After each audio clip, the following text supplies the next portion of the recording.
Welcome, everybody, to the Rope Break podcast.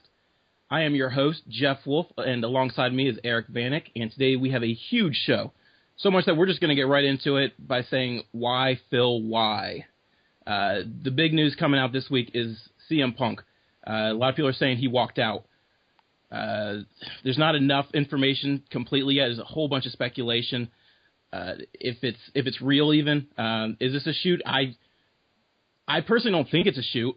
I think he's really pissed off, and I think he really just needed a time away from the WWE. I don't know if I necessarily agree with what he's doing, but I don't know, Eric. What do you think? Do you think this is a shoot? No, I don't think it's a shoot. I'm a big CM Punk fan, and until I hear it from him, I don't know really what to believe. But the things that I have heard from, rumors from other people, and some credible sources, I have to believe that what they're saying is true, that he's mad that Batista came in and is just given a title shot at WrestleMania when him and Daniel Bryan and others have worked their ass off all year and they're not even going to be in the main event. And to that point, I agree with him. I agree that someone that has worked their ass off and has been there 365 days a year should be in the main event of WrestleMania. Yeah. I think he will be back. Like I said, I think this is legit. I think it is real. I think this is honestly CM Punk taking his ball and going home, kind of just like Stone Cold did years back. I do think he'll be back, and I think he'll be back even for Mania. I think he needed maybe a week or two. I think this is how it's going to pan out. He's going to need a week or two off, and then he's going to basically talk with Paul Heyman, and Paul Heyman's going to talk with Vince and Hunter, and I think they're going to turn this into a work. But at this point, I don't think it's a work. I think it's legit feelings, and I think it's not good for the WWE. I don't think it's really right to do. Personally, I didn't think it was right when Stone Cold did it. I don't think it's right when someone as big as CM Punk does it, where they just say, "Okay, fine, I'm going home." But I agree.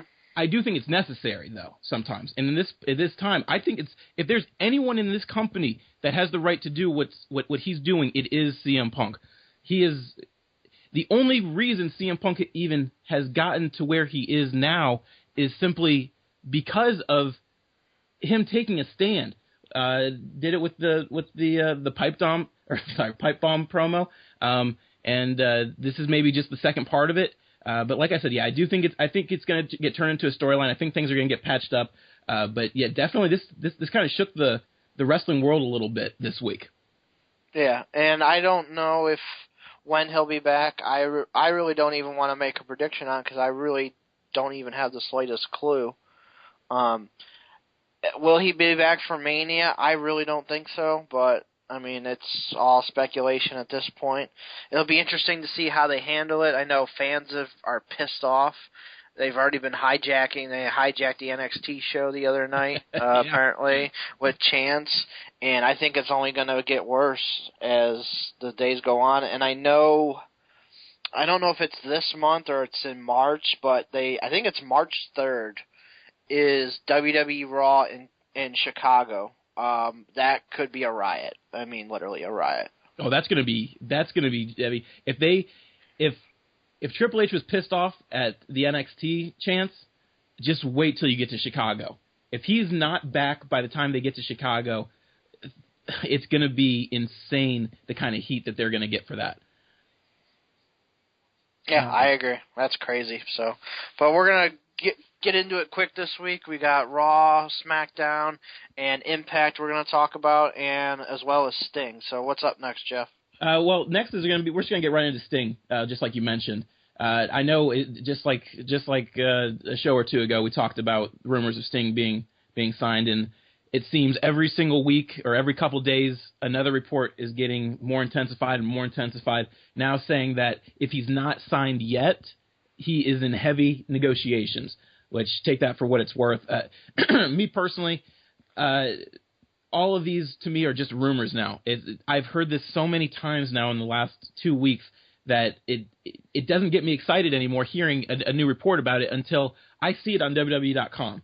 I know Sting has made some cryptic messages on his Twitter account, I think even on his Facebook account, where he's just saying things to make you believe that it could get done. I hope it's done, but at this point, I just want it to be known that it is done.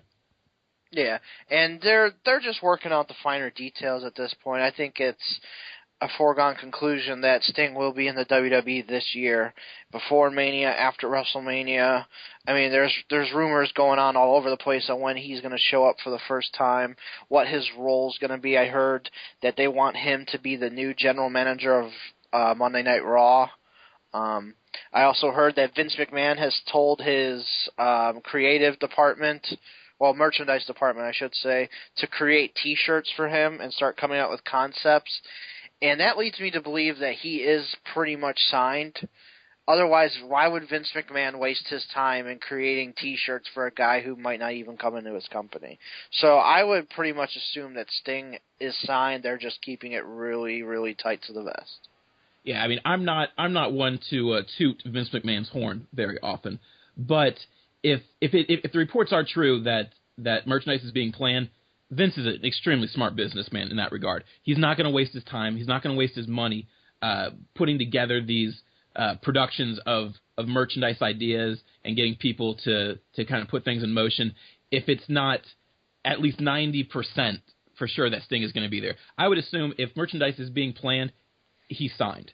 So, like you said, I think it's not a matter of if, it's a matter of when he will show up, and that's a whole hour-long conversation we could have right there of how they would bring him up. But our idea and their idea of how he should be brought along are two totally different things, and we know the WWE's version will probably be fucked up.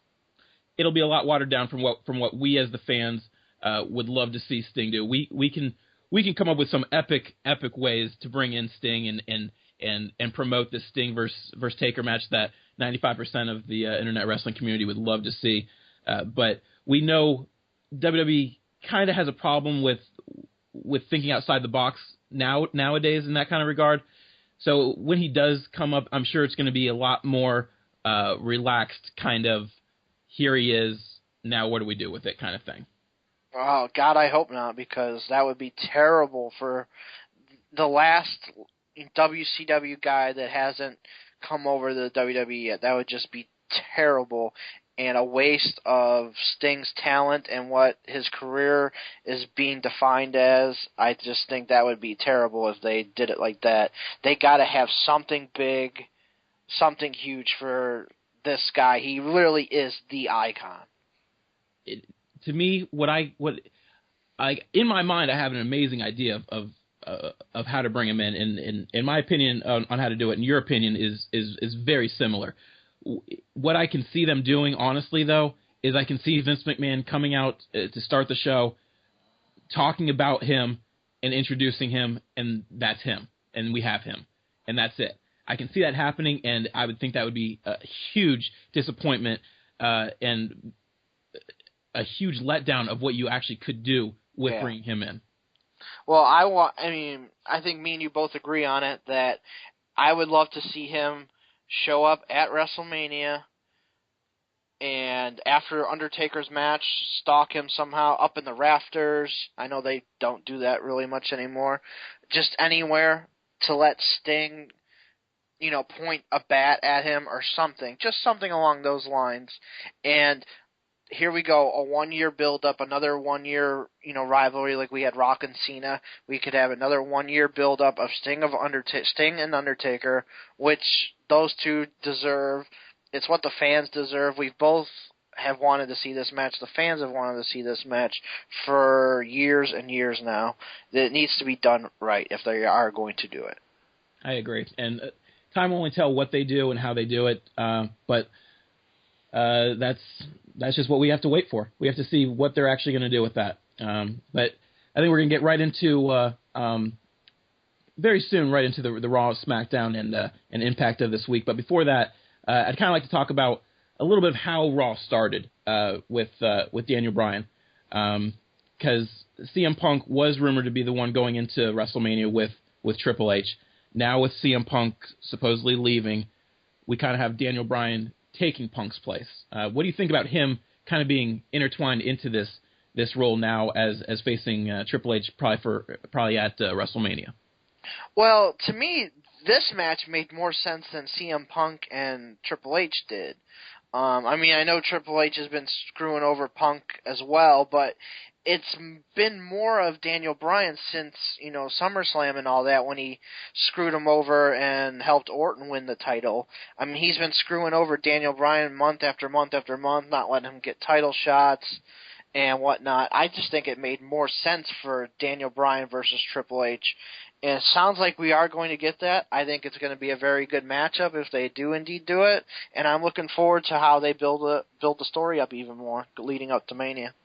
Yeah, I think if Daniel Bryan wasn't going to be facing Randy Orton at WrestleMania, I think this is the next closest thing we as the fans could be happy with. Because like you said, for months now, Randy Orton's been screwing Daniel Bryan, but so has the Authority behind Randy Orton. So seeing Daniel Bryan take on Triple H, I think it'll be a good match. I think it'll be a really good match, and I think it'll be a real heated match. It will be really interesting to see how they build it up. Not that it needs a whole lot of build-up just because of the last couple months. It's basically been building up. Mm-hmm. So it's not really like this feud is a brand new feud in a sense. It kind of feels more like it's just intensifying now. Yeah. I think it really will be a fun featured match going into WrestleMania weekend. Yeah, and it needs to be an intensity-filled match. Maybe a street fight or no DQ or something like that, something with some weapons. But now that I think about it, we've never really seen that side of Daniel Bryan, what he could do in like a hardcore style type match. It would be pretty interesting to see what Daniel Bryan could do if he can. I'm sure he can brawl like that and use weapons and whatnot. I'm sure he could do some pretty creative stuff with weapons too. Oh yeah, and I mean, his background being in Ring of Honor, he was featured in some kinds of matches that did include weapons. So he definitely knows his way around the ring of using the weapons. It depends on how risky the WWE wants to get in his match with Triple H with weapons being involved, if that is the route they go, which I hope they do go that route. I hope it's not just a regular 20-minute match. Because I hope it's just the way that this feud has built up and all the screw jobs and all that, it needs to be something important like that. Yeah, and I hope Daniel Bryan goes over. I really do, because I don't see why he wouldn't. I don't see why he wouldn't, but it is the WWE. We've been saying that for months now. We've been saying that for months with Daniel Bryan, where you think, okay, this is when he's going to go over, this is when he's going to go over, and he doesn't. I hope it's best for business, so to speak, for Daniel Bryan to go over. The fans are clamoring for it. The fans want it bad.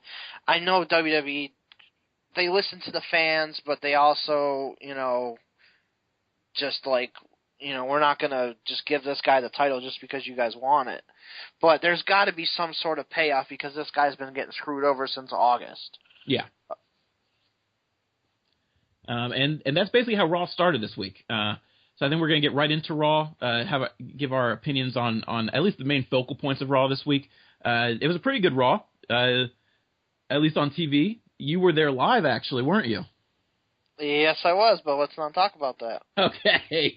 All right. So Daniel Bryan and Triple H started off the show. I wouldn't say the feud started because, like we had just discussed, it's really just more of the feud got intensified. From there, another big thing that happened was the Batista, Randy Orton, and Brock confrontation. Me personally, I have a little bit of mixed feelings about this. I don't know if they are going to go this route. If so, I'm 50-50 on the idea. I kind of was as much as I don't necessarily love the idea of Batista and Orton fighting, I think the story for WrestleMania is great. And in that regard, I would hope that they're going to move forward with that, but I don't know. Maybe they just don't trust Batista? I don't think they don't trust Batista. He's showing he's a little rusty with, Royal Rumble. He kind of screwed up a little bit of his moves, but I think that'll come back with time. A little ring rust. That's not a big deal. you forget when Batista left, I mean, he was, pretty much on top of his game. He was one of the better heels in the WWE at the time. So it'll be interesting to see how he does. I liked how Brock Lesnar came out and confronted both of them with Paul Heyman. Brock, I don't really understand how he fits into the storyline. I mean, I know he wants a title shot and he deserves one. But I know his dates on his contract aren't, I don't think he's going to be back until the night after Elimination Chamber, which is the WWE Network night. So I really don't know where they were going with this and where they plan on it. Now, if they have Brock on the next couple Raws before and have him, be on those Raws somehow, even though his dates say he doesn't have to, then I could see it working. But I don't really understand how that's all going to work out. Yeah, it's something that we're just going to have to wait and see on. Like I said, I'd be okay with a Batista-Orton-Brock match going into WrestleMania. I'd be okay with the Batista-Orton match going into WrestleMania. I think that there's still maybe a little bit of confusion of what they're really going to do with Brock at WrestleMania, and if anything, this plants the seed that they can go back to this and they can put him in there. I just don't know what would be the better route going into Mania. And from there, we saw the tag title rematch. Me personally, I've been loving watching this feud. I've loved watching the Rhodes, and I've loved watching New Age Outlaws go at it. I was ticked off about it being cut short, but as long as an actual rematch happens, I figured it would be fine. And on Monday night, we weren't sure if that was going to happen. Now, here on Saturday evening, we realize that is going to happen. So it's not a big deal, but I just thought it was maybe something else that just didn't really make too much sense to me. Yeah, but on this Monday night, it's going to be inside of a steel cage, which is going to be pretty cool. You don't really see tag team matches inside of a steel cage too much, so it'll be interesting to see what these two do. I really do believe Cody Rhodes is going to have his moment. I know he's done it at Madison Square Garden not too long ago, but expect him to do a moonsault off the top of that cage. That's going to be an awesome moment to see. Can't wait for that to happen on Monday, and we'll be sure to talk about that on our next show. And then to end the show, we have the main event, which was a solid match. It started kind of slow, but near the middle and then near the end, it really got hot. And some guys like Roman Reigns and Daniel Bryan really, and Sheamus even, were really able to show a lot of their signature moves. Yeah, and John Cena completely botched Roman Reigns' spear. Yes. Oh my gosh, yes. I completely forgot about that for a moment. Yeah, he jumped upwards and pulled his knees up, and Roman hit him. It was the weirdest looking, someone taking a spear I've ever seen. I can't even remember if there was one in WCW's heyday to even compare it to through Goldberg or anything, but it looked really awkward. Yeah, but it was a very solid match. All six guys got in there and did some work. Sheamus has looked really good since coming back. He's really showing no ring rust at all. I know you're not too big of a fan of Sheamus, but I like Sheamus a lot. I think he's going to get himself back in the world title picture mix, and he can definitely have some good feuds with anybody in the WWE. His style. He's a bigger guy. He's 6'6". He's definitely a bigger guy, but he could wrestle Rey Mysterio's. He could wrestle Daniel Bryan's, the smaller guys, or he can go up against not CM Punk's, Batista's, Randy Orton's, Big Show's. He can go against those bigger guys. He's had successful feuds and matches with all those types of wrestlers. Yeah, I'm not leading the pack of the Sheamus bandwagon. I never will be, but I do respect for what he does. He is a phenomenal wrestler for the WWE, and he can talk, and he's different. It probably doesn't hurt that he's buddies with Hunter, but I agree. He's had great matches with a lot of people, no matter the size of them. So adding Sheamus to the mix is definitely a good thing for the WWE. Getting him back is a great thing because they need some people, and if anything, he's fresh and different from what they've had in the past. So. Seeing him succeed definitely wouldn't be a bad thing. Yeah. Then to end that match, we had the whole Wyatt family come down and basically cost the Shield a shot into the chamber, and instead goes Sheamus, Bryan, and Cena, which to me didn't make a lot of sense. I understand attacking that's what you want to do to build up this feud and everything, but to give Cena an absolute shot now at the world title, to me it doesn't make sense. Like, you'd have to know. I know it's professional wrestling and everything, but in the Wyatt family's mind, they'd have to know by doing this, it's going to give Cena a shot. Yeah, and as we learned, Monday Night Raw was pretty much rewritten at the last second because of CM Punk leaving the WWE Monday Night. So everything was kind of scrambled and jumbled on this Raw a little bit. Some spots didn't really make sense, and this was one of them. I agree with you. I think I would have let Cena get the win in this one and secure their spot. And then after the match, I would have had the Wyatts attack Cena, have Sheamus and Daniel Bryan try and make the saves and just have one big brawl. But it also, by doing that, also you wouldn't have had the Shield and Wyatt rivalry that they're building. So I really think that was the reason they did it. It was because, okay, now we can have the Wyatts versus the Shield rivalry for Elimination Chamber, which is going to happen. It's going to be a 3-on-3 match at Elimination Chamber between these two, which has been announced. Personally, I would love to see this match inside of the Elimination Chamber.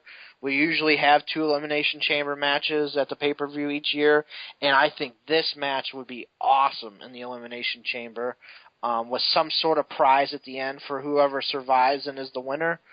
Maybe a future WWE title shot or something like that. But we'll see where they go with it. They still can do that. We don't know. But I would love to see those 6 in the Elimination Chamber. Yeah, and then basically with that, we're just going to get right into SmackDown because that's basically how the show started, announcing the Wyatts and the Shield for the Chamber, which is something that a lot of people have wanted to see for a long time. And like you, I also want to see that being just thrown into the Chamber. That would be awesome. It would be really, really awesome, I think, if they were able to just make that a Chamber match. It would from the start it would create an even bigger intensity for that match. So I would love to see that. I don't know who you would. I guess you would have the Shield go over in this one, but I really don't know. I mean, that's a toss up. Both are really hot right now. I think with the go ahead. I was gonna say, if anything, from what we saw on SmackDown, we keep seeing Dean Ambrose and Roman Reigns really go at it with each other. I think this, if there's going to be an end point for the Shield, maybe this is it. Maybe they just have that solid break right here. They possibly could. That's what I was kind of thinking is I would probably have Bray Wyatt go over going into WrestleMania, have him even hotter coming off a win off of Daniel Bryan at the Rumble, and then this win beating the Shield in the Elimination Chamber would just give Bray Wyatt so much momentum going into WrestleMania. That's kind of what I would do, and you could also have the Shield, miscommunication or just something, getting another argument, a fight in the ring during the match for this and cost them the win. That's pretty much how I would do it if I was running booking. Yeah, that would be huge actually for Bray to have that going into WrestleMania. And from that we still needed 2 more spots for the Elimination Chamber, and we got 2 matches on SmackDown to see who those 2 people would be. The first being Antonio Cesaro and Dolph Ziggler, where Cesaro got the win. It's great to see Cesaro get the win. It's great to see them trying to push him. I hate to see it at the cost of Dolph Ziggler, but it's like at this point, I don't know if there's going to come a point where they fully push Dolph Ziggler in that way now. So maybe they're just kind of giving up on him ultimately, and they're just gonna go with someone new. And Cesaro is an amazing athlete and phenomenal wrestler. Yeah, and I mean, I see why they did Cesaro versus Dolph, because Dolph is a believable contender. Like, if Dolph won this match, I would believe him in this Elimination Chamber match. But if you put him up, against, like, Great Khali or some shit, I mean, you're not going to believe that. Great Khali doesn't belong in there, but Dolph Ziggler does. So I understand the match. I'm glad. I'm a big Dolph fan, but I'm really becoming a big Antonio Cesaro fan too. I mean, the guy is just so talented. He can do everything. It's nice to see him get a win. We get a fresh new face in there against the main event type guys of John Cena, Sheamus, Daniel Bryan. I definitely want to see how Cesaro does with these guys, and I think he's only going to get better because of this, and hopefully it gives him a big push. If anyone has any doubts about Cesaro, please do yourself a favor and watch his 2 out of 3 Falls match with Sami Zayn on NXT. It's absolutely phenomenal to see exactly what he can do, and I really hope this is a big push for him because he is truly phenomenal. Then from that we had Ryback and Axel beating the Primetime Players, which was not really the it was like a 3-minute match. Yeah, it was like a 3-minute match. Yeah, it was just a couple minutes. That meant Curtis nothing. Axel got his only pinfall of the year, probably. Mark this down. This will probably be his only pinfall win of the year. You can take it to Vegas. And the big story here is really though is Titus just ending the relationship, really. Yeah, and it'll be interesting to see if WWE even does anything after this. I mean, if you look at recent history with Brodus Clay and Tensai and Xavier Woods, R-Truth, that little feud with Brodus Clay turning heel on all those people, where's he been since? I haven't seen him in a month. They just like ended it and completely forgot about it. So I'm not really trusting WWE on this one. If they do something and make Titus O'Neil believable as a heel, awesome. Congratulations for doing it, because I really don't see WWE capitalizing on this because recent history shows they can't capitalize on it. Yeah, and then a lot of people truly do believe Titus O'Neil really can be a contender in the WWE. I'm not a firm believer on that. I think he has definitely mid-card talent. He could maybe max out at upper mid-card talent. He could be like a solid U.S. champion possibly for a little bit, something like that. Time will tell to see what he can do, but you need to at least give him that shot to see if he can do something on his own. I personally wouldn't be surprised if both Primetime Players were out of the company in the next 4 months now, though. That wouldn't shock me either. No. And then for the final spot of the Elimination Chamber, we had a returning Christian go against Jack Swagger, which they had a really good match, actually. Yeah, it was the best match of the night, I thought. Christian looked pretty solid for being back in the match. Swagger, he gave up a great match, too. He's a former world champion, so he was definitely believable. Both guys are former world champs, so both of those guys being in the Elimination Chamber made sense if, either one won. There was a couple of nice spots there. Christian really was on point with his moves. He looked really solid, like he had been wrestling for months. There was a couple spots where Jack Swagger just picked up Christian and tossed him out of the ring. I was like, no, don't do that, or Christian's going to get hurt again. I know. I was like, what are you doing? Yeah, it's like Christian is like super fragile now, and I feel really bad for him because he is one of the most talented wrestlers in the company. Yeah, and it's good to see him get added to this match. I always love Christian being in the mix for the title. He's a favorite of mine. He has been for a long time. So it's awesome to see him get put in this match. And he won't be someone where you have to worry, are they going to be able to do certain entertaining spots in the match as well. He definitely adds something to these gimmicky kind of matches every single time he goes out there.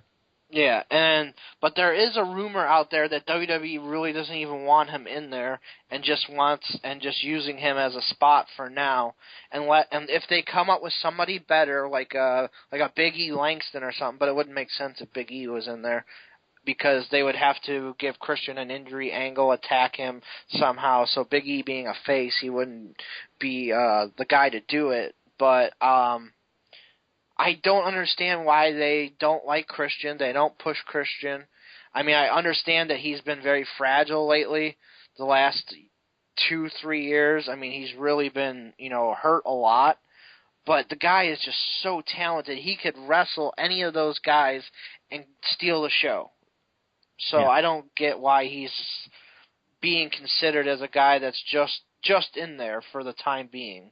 So I hope that's not true. I hope they let Christian stay in there and let Christian build off his momentum. He had a good promo at the end of his match, that he's desperate, he's hungry for this world title, and that we're going to see a new side of Christian, and I really hope WWE lets him do that. Yeah, I mean, the one thing with Christian is with all these injuries that keep happening, you wonder how much more does he really have left in him. Could this be his last year in the WWE even? I'd love to see them get behind him, and I'd love to see him be injury-free for just the next year and give him even like a 4-month run. It would be something different, fun, enjoyable. I know as a Christian fan, I would absolutely love it, especially one where it's not coming from what happened with Edge. Yeah, well, I think with only being one world title now, you can pretty much kiss the world title goodbye. I don't think Christian will ever hold that again. If he does, thank you, WWE, for actually doing something right, because he does deserve it. But with so many mouths to feed and so many people gunning for that world title, Christian he's below the top 10, in my opinion, in the pecking order to get that world title. So yeah. I think Christian's going to be a little bit outside of the box there. He could compete for the Intercontinental title, U.S. title. That would make sense, but Christian's better than that. I would agree. Putting him in a mid-card feud kind of pushes him a little bit, but at this point, with his injuries, you can't necessarily trust it exactly either. Yeah. And then to end the show, we had a very solid 6-man main event, just like Raw in a sense. It was essentially the same match, just... they gave John Cena the night off. Yeah, basically. They just said we don't want you screwing up another spear again from Roman Reigns, so we're going to have Rey Mysterio do it. And Rey delivered, because Rey took an amazing spear at the end. I thought Roman Reigns just ripped him in half. Yeah. And both the match was very entertaining. Yeah. I didn't like to see necessarily the same exact match, essentially, from Raw to SmackDown, but the Shield always delivers with these 6-man tags, and you put in Daniel Bryan, Sheamus, and Rey Mysterio. They really mixed well. Daniel Bryan got to do his signature moves. I know. Like we were talking about it during the show, and when you have these kinds of matches, it kind of gets frustrating because you just see like these people put all their moves all in one package real quick. Because you sometimes just have to do that, but overall, I felt it was a very solid 6-man tag. I may have enjoyed it more than the Raw. Yeah, I think I did too. It was definitely a very solid match. All 6 of those guys can wrestle, no doubt. The only thing that I think we were getting at is, in like even the last 3 years, I mean, you don't see a lot of 6-man matches, but since the Shield has come along and the Wyatt family has come along, it seems like it's the norm now. Like every main event is 6-man tag. It's getting a little boring, but I understand why they do it, because they want to keep the groups together. But this week you had 2 of them. I mean, they could have mixed it up a little bit. I mean, it was pretty much the same people even. Yeah. So the match was very good, though. I was very entertained. It was nice to see. I mean, the Shield lost on Monday night due to the Wyatts, but they went on top here, which was very nice. So I mean, definitely the Shield is huge in the WWE's plans. They keep pushing them. Obviously, Roman Reigns is so high on their list right now. I'm really interested to see if they do break up, where Rollins and Ambrose break off to, and how their careers shape out. Yeah, that's kind of where I'm at now, where the Shield has been very successful since coming in, and they are definitely hot. Roman Reigns obviously being the hottest of the 3 on purpose by the WWE. But I really just kind of want to see now where the breakaway is really going to happen and how it's going to happen. It's interesting to see Roman versus Dean all the time, and then Seth is the one that's just right in the middle. So it's going to be interesting to see how it unfolds. But we'll see. Maybe at Elimination Chamber it will end. Maybe it won't. Maybe we'll see that at WrestleMania. Who knows?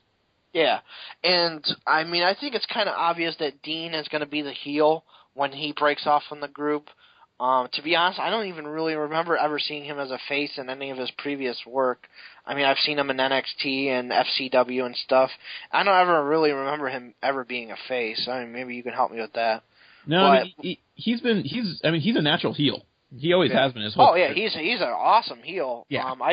I've never seen him as a face, so I don't even know how he would do. I don't either. That would actually be kind of interesting to see. Yeah, and Seth Rollins, we've seen him as a heel in the Shield, and he was a very successful face in NXT, the very first NXT World Heavyweight Champion down there. So he could definitely do either or as a face or a heel. I think he's got a very successful career either or, face or heel.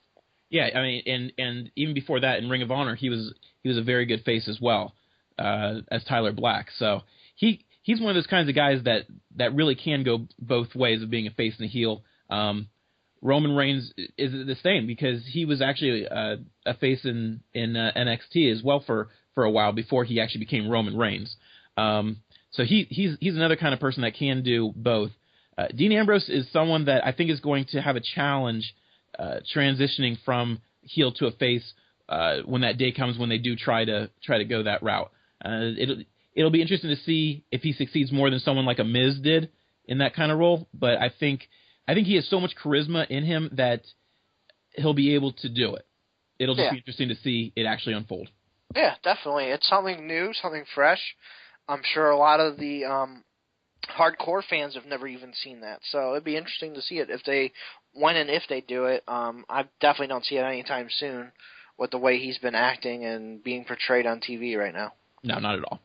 All right, and then we're going to get into, to me, what I found to be a very surprising Impact show this week. And I want to just say this real quick. I think TNA should do all their shows over in Europe now. If they're going to put on a show like this, I would agree. Well, it's don't because come back to the States. Did you see how many fans were there? Oh, yeah. I mean, the place was packed, and they were going crazy. Yeah. It was so much better than their normal. I mean, I remember me and you joking about it. I think it was Final Resolution or one of those two. And there was like 300 people there tops. I mean, It was just sad. Like, if TNA is going to draw these bigger crowds, go over to Europe more often. Hell, make your promotion based out over there. You might as well. I mean, it was insane how many people were there. The crowd was hot. The crowd was chanting. I mean, it was just like a totally different atmosphere. Yeah. And then the show started with Magnus, Spud, and EC3 out there. Magnus being the typical real good heel. I really like to see EC3 over the last couple of weeks and this week as well, where he's kind of like eye rolling at him and kind of just like thinking like this guy's a joke.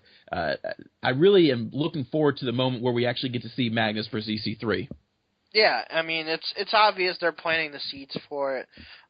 Magnus just disrespects EC3, even though EC3 and Spud and Bobby Roode and all them helped Magnus get the world title. He gives no credit at all to EC3. He kind of thinks EC3 is a joke. Ever since EC3 has debuted and come into WWE or TNA, I'm sorry, the character is just awesome. I love the character. He does it so well. He's not terrible in the ring. He's actually pretty solid in the ring. He's not the greatest thing ever, but he's very solid in the ring. He's got a lot of charisma. I'm surprised WWE couldn't use this guy because I think he would be awesome in WWE with a character like this, somewhat, or another different type of character. I think EC3 versus Magnus will happen eventually, and if they put the title on EC3, that could be very interesting. It would be a little too soon because he hasn't earned his stripes yet, but if you think about it, in TNA right now, who's really around anymore? I mean, Sting's gone, Jeff Hardy's gone, AJ Styles is gone. I mean, there's really no, other than Kurt Angle, Samoa Joe, and Austin Aries, those are your three big faces right now. There's really no other big faces that are there anymore. I mean, James Storm, but James Storm's really in the tag division right now. Yeah, and then the thing with EC3 is I don't really want him to be a face. If I don't this either. happens, which would be kind of interesting to have Magnus versus EC3 with the title on the line eventually. It would basically be heel versus heel, but EC3 is a phenomenal heel. And going back to what you said about how the WWE couldn't really see this, I think it shows the different kind of molds between WWE and TNA. Because in WWE, they have a certain way they want things done, and there's a certain way that they want your character to be played. Especially if you're a guy coming right out of NXT or something like that. Well, yeah, and I mean you got a 3-hour Raw, and you know they still don't have character development. The TNA has actually given EC3 the reins. Here, go out there, develop your character, and he has done a really good job at it. Yeah, that's the thing. Is basically TNA is saying, hey, do what you want to do, and let's see if it works. It's I guess the closest thing I can compare it to is the old ECW mold, where Paul Heyman let people do that in ECW as well. Just go out there and do what you want to do and see if it sticks. Yeah, and he's done a very good job at it, and I've been very impressed with his work. Yeah, me too. And from there we go into Storm and Gunner. Actually, this week was like one of the first weeks I actually started to really like Gunner. I don't know what it was. Maybe about the promo. Maybe about how he was talking about his soldier days or something like that. But whatever it was, it kind of got into my head that he can actually talk. He can actually do some good stuff, and I do enjoy them back together as opposed to separated. Yeah, it was definitely something new because usually you're used to guys just breaking up and going off, in their own separate directions, having their feud and then going off in their directions, wherever they go. But now it's like they fought each other, were mad, and now they're back together. You really don't see that too often. So that was something different and cool I liked. I definitely see them becoming the tag team champions again soon because I think bromance is just... I don't even know what to say. Well, I was going to say, I think with them getting back together so quickly, I think maybe TNA kind of didn't really know what they were going to do with them going solo. I think they probably realized that they're actually better as a team at this point than being separated. And I don't know if they I don't know if they have like an end point set up yet for Gunner. Yeah, and TNA has usually been ones to keep teams together for a long time. I mean, you look at Beer Money and Daniels and Kazarian. I mean, these guys have been together for years and years and years, so it's kind of odd to just see a team broken up so quickly. I mean, they'd only been together 3 months at the most. Yeah. And then another interesting team, you could say, would be Abyss and Eric Young. Setting up, I don't even know what to even say about this because it's the whole Abyss thing to me has been the whole Abyss and Joseph Park thing has just been a cluster mess in my book. Yeah, it's gone on way too long. Yeah, I was before we did the show, I was actually trying to think how long it's been, and I really can't remember exactly how long, but I know it's been really, really long, and it kind of seems like they got to a certain point where they didn't know what they were doing with it, and they're just like, okay, well, let's just end this. And now, obviously, Joseph Park is back as Abyss. They set up a match for next week for Monsters Ball, which we haven't seen for a while. Should be a decent match. Eric Young can go. I mean, he's a trooper. He'll take some hardcore crap. So it should be a decent match. And then Abyss won't let up on him. He will nail him with anything he can. So it should be an interesting match. I just thought that this whole feud and this whole angle, you can say, has just been really weird. Yeah. Well, I know it's been going on a long time because not the 2013 Slammiversary, 2012 Slammiversary was Joseph Park versus Bully Ray, and that was kind of his first feud. That's true. Yeah, that was his first one. That's been a long time now that they've been doing this. I think TNA is realizing, hey, AJ's gone, Jeff's gone, Sting's gone. We need a big star. And Abyss has a very good big man, and he's one of their stars. You know, he's been in the company for however long. So I think they realize, hey, we need this guy back. We need another, strong, face or heel, whatever he's going to be. So. Yeah, I would agree with that. But yeah, it should be an interesting match. I don't know after that what they're going to do with Abyss, but maybe after that it'll just be normal Abyss, just a different kind of storyline. And another kind of interesting storyline that's been going on is this one with Bully Ray and Ken Anderson. It's really been more of a personal feud, getting able to talk about Anderson's kids and wife, and saying, I can't wait to pile drive your wife. So it's going to be interesting, and interesting that is it going to be next week where they set up for this casket match? I believe so. I'm not 100% positive. Yeah, but that's where they're going with the casket match, either at the next pay-per-view or regular Impact, whatever they want to do with it. Just interesting to see them go the casket match route, where neither one of these is really a casket match kind of person or character. Yeah, but it's very symbolic. I mean, with Anderson ending the Aces and Eights, and they did the whole funeral scene there, ending the Aces and Eights and burying the Aces and Eights. So it makes sense, at least, because they've done it with the storyline. It's been a very intense storyline for months now, ever since me and Jeff were there when TNA was in Cleveland. It's where this feud started, pretty much, where Anderson turned on Bully. So it's been pretty enjoyable. It's probably been one of the bright spots on TNA the last few months. That's probably one of the spots I really enjoy. Bully Ray's character is evolving even more, and he's being a darker side of Bully Ray that we really haven't seen before. So it's very interesting to see him do that. Both of these guys can wrestle. It's going to be a good match. It's going to be a brawl. It's going to be hard-hitting, and I really don't know who I want to win. I really don't know. It could go either way. It'll just be interesting to see what TNA does with it. If I just hope they don't screw it up. Yeah, I actually have hope that they're not going to screw this one up. I really love the Bully Ray character. I've been a Bully Ray fan my whole life. So, Bully Ray or just Ray from Bubba Ray. Yeah, Bubba Ray. And it's interesting to go back and watch like Best of ECW or something like that, volumes 1 or 2. And see him in ECW, and then see him evolve how he did into Bully Ray, and now into this really darker kind of character. I absolutely love it. I would hope Bully Ray is going to get the win, but I don't think he will. I think this is going to be a way to get Anderson the joy of getting Bully Ray down, and I could actually see Bully Ray maybe taking a couple months off after this whole feud ends. I don't know if they can afford to have him off, to be honest with you. I mean, he is their best heel right now.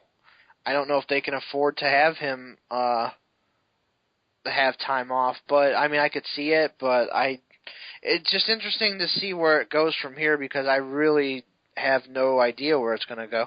Yeah, to me, I think with Magnus now being as the champion, I think they really could benefit from not having a heel like Bully Ray right now, and then just making Magnus's character more and more of a heel. But we'll see where it goes from here. And talking about Magnus, next thing I wanted to talk about was Samoa Joe's promo on Magnus that almost ended the show on Impact. I thought Joe really had an awesome promo. I was really getting excited hearing it, because I know you're a Joe fan just like me. Joe is one of the most underutilized guys in the business right now, and I hope with him getting the number one contendership now, it's really going to start maybe another Joe push. Yeah, and it's like they showed the video of TNA's past and Joe's TNA past, that this guy didn't lose a match for his first 18 months. I mean, he was undefeated. Yeah. And he was a monster. I mean, he had amazing matches with Kurt Angle and others back in the day.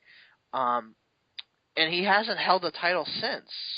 And it's like, Joe is so talented. If not the most talented, one of the most talented on that roster. He's one of the most talented in all of wrestling. and it's for a bigger guy like that, he just does some great stuff. And I've always enjoyed his mic work because he is very, very good on the mic. Yeah, and let's not forget Joe coming into TNA with, at the time Punk wasn't signed either. Those two were it was you're gonna hate this, but it was like who's gonna get LeBron James, you know? It was definitely two of the biggest free agents to get at that time. One went to WWE, one went to TNA. And then Joe came in, and Joe for a while was dominant. And then getting a shot with the title, Joe did a really good job. And then something just kind of cooled off with him, where they kind of just put him on the back burner, kind of like, well, we know you'll always be here, so we're not going to really give you exactly well, it seems everything like he's been on the back burner for a long time because you remember he had the tag titles with Magnus like 2 years ago, about now, maybe 3 years ago. He had the tag titles with Magnus there. He was in the Main Event Mafia. He's very underutilized by them. I'm not sure why that he hasn't gotten the push that he deserves, because if you put him against Kurt Angle, I mean, him and Kurt Angle can put on some great matches. I'm sure him and Bobby Roode could have some great stuff, because him and Bobby Roode are two of the best guys on the mic in that company right now. Plus with their wrestling skills, it could be even better. We've seen Austin Aries and Samoa Joe have some awesome matches already in TNA, and there wasn't even a feud. It was just like a regular match that happened for X titles and stuff like that, and those two like just stole the show, and they're like the first match of the night. Yeah, it happened countless times. But yeah, I guess time will tell to see if this is actually the push for Joe. The big thing though coming out of Impact was the investor. Who was going to be the investor? Some people had thought it was going to be Sting coming back. Some people thought that maybe it would be more of a business-like guy as like a general manager, like an Eric Bischoff or something like that. And there was some small rumors that it would be MVP, and that's exactly who it ended up being. It was MVP. To me, hearing the news, I was like, oh gosh. I mean, I didn't really want to see him as an investor, but it actually came off pretty cool on TV. One of the cooler moments in TNA history, I think, seeing him walk out like that. It was just kind of cool seeing him with the Wolves. Yeah, I agree. I mean, MVP's good on the mic. He can wrestle too, so I don't really know where they're going with this whole thing. If he's just gonna be, a figurehead and not be a wrestler. I mean, I know he can still go, I'm sure. I mean, we haven't seen him in a while since he's left WWE. But it'll be interesting to see where they go with this whole storyline. There was rumors of MVP that he signed, and he denied them on Twitter and all that kind of stuff. So he was in the back of my mind. I didn't think he was going to be it. I didn't think they were going to reveal the investor so quickly. I think TNA is just really struggling right now, and they said, hey, we got to get this out there now. We got to get people talking about our product and talking about stuff, and I think they kind of just rushed this and pushed this out there. I think there should have been more build-up to who it was going to be, though. I think you're right. I think they did rush it because I think at this point they're kind of with their backs against the wall, and they kind of just need something, and they kind of need something pretty big. I think bringing in MVP is a great idea. I think there's been such a long gap now of him actually wrestling in the States. He's been over in Japan, and he's been big in Japan. I think him coming over is going to be something kind of like shiny and new to wrestling fans. He's someone that they've wanted to see him sign with TNA or come back to WWE for a while now. And most of the time, a WWE kind of guy, because I mean that's where he was famous and popular and was WWE.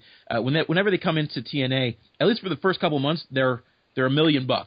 People get really excited about them. They get to wrestle people that they haven't seen them wrestle, especially with TNA having people that have never worked for WWE before. So I think it's a good idea by TNA, but I do question the investor role. So it'll be interesting to see in the next couple of weeks exactly how they use him as the investor and as a wrestler. Because I'd love to see MVP actually as a wrestler. I don't really care for him as this investor role, but like I said, we don't know what's going on with it. We don't know what's in their heads. And if you know what's in Dixie Carter's head, then by God, get it out right now. Yeah, I mean, it'll evolve more. I'm sure we'll talk about it on next week's podcast after watching next week's Impact. I know spoilers are out there, but I haven't read them or. Yeah, I haven't either, actually. I don't plan on reading them. I'd rather just kind of watch the show and see how it evolves, and then get ready to talk to it next Saturday on the podcast here. Yeah. And then with MVP was the Wolves in TNA. We haven't been able to really talk much about them. To me, I follow ROH a little bit, not as much as I did in the past, because to me it's kind of, and I'm sure I'm not going to get a lot of love for this, but it's kind of a dying franchise in a sense, where it's just not, it's more of a shadow of what it used to be. But there is still some very talented people in Ring of Honor. I will not disregard that. But getting the Wolves in TNA, I think, is going to be really good. I thought WWE dropped the ball not getting them signed, so it'll be interesting to see how they do run as a tag team in TNA. Davey Richards, I absolutely love. I have a wrestling man crush on him because he can do some amazing things in that ring. So it'll be interesting to see how they go with the tag team division, and how quickly they kind of split them apart. Yeah, and I agree with you. WWE, I think, did drop the ball on this because they do. I haven't watched much of ROH or either. I really haven't watched too much of these guys, but from what I've seen, what I've read, I've watched some YouTube stuff. They're very talented. They know what the hell they're doing. Definitely a great signing for TNA. WWE dropped the ball on this. It's a little surprising because WWE is trying to build their tag team division, and what better way than to have a tag team that's already made, already successful, and they know what they're doing. They don't have to be taught much other than the WWE style. So I think WWE kind of did drop the ball on that, but it's a very big signing for TNA. TNA needs some fresh new faces, some new talent. It's good to see that TNA is actually, trying to do something. I commend them for that. Let's hope they don't misuse them. So far, they're not, because they're getting put into, I don't want to say the main event storyline, but a big storyline with Dixie and MVP and all them. So they're getting put into a big spot. Let's see how they wrestle, and I think these guys should be tag team champions, here, before too long. So well, I'll say this. Right now, they are already the most talented tag team in that company right now. Oh, yeah, definitely. I mean, you could probably put some other wrestlers together, but for a team that's been together and, knows everything, I mean, they're the most talented by far. Yeah. So, solid show for Impact? Yeah, it's a lot better than it has been lately, that's for sure. Yeah, I'd agree. I think they I don't know what it is with them. They have the talent there. It's just they're not consistently enough good, because we'll say this like every 4 or 5 weeks or 6 weeks or maybe once a month, who knows. But we'll say that like they have a good show, and then for like the next 4 or 5 weeks or so, it's like, really? Like this could have been put on by middle school production or something like that. Yeah. Well, I'm pretty sure they did 2 shows over there, and I think it was in Glasgow was where the show was at this week, or am I wrong on that? I think it was.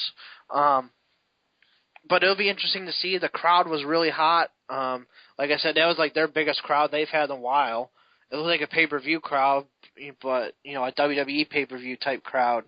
But, compared to what TNA usually does, I mean, at house shows, they're only drawing like 200, 300 people at the most. Some of their impacts, it's like a barely 1,000, if that, when they were on the road.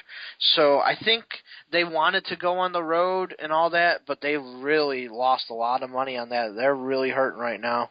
So it'll be interesting to see how TNA rebounds, if they even do rebound. Yep, and it'll be interesting to see that second show from over there where they were. But that's going to be the end of the show this week. We did it. We got it under an hour. That was our goal. So make sure you follow us on Twitter at TheRopeBreak. Make sure you hit up our Facebook, TheRopeBreak. Make sure you are going to our YouTube, where we will be posting this podcast. We're also on the website Podomatic.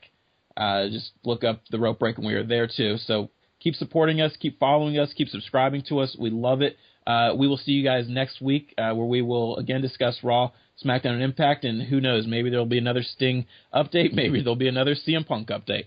Yeah, that would be nice. We'll see where they go.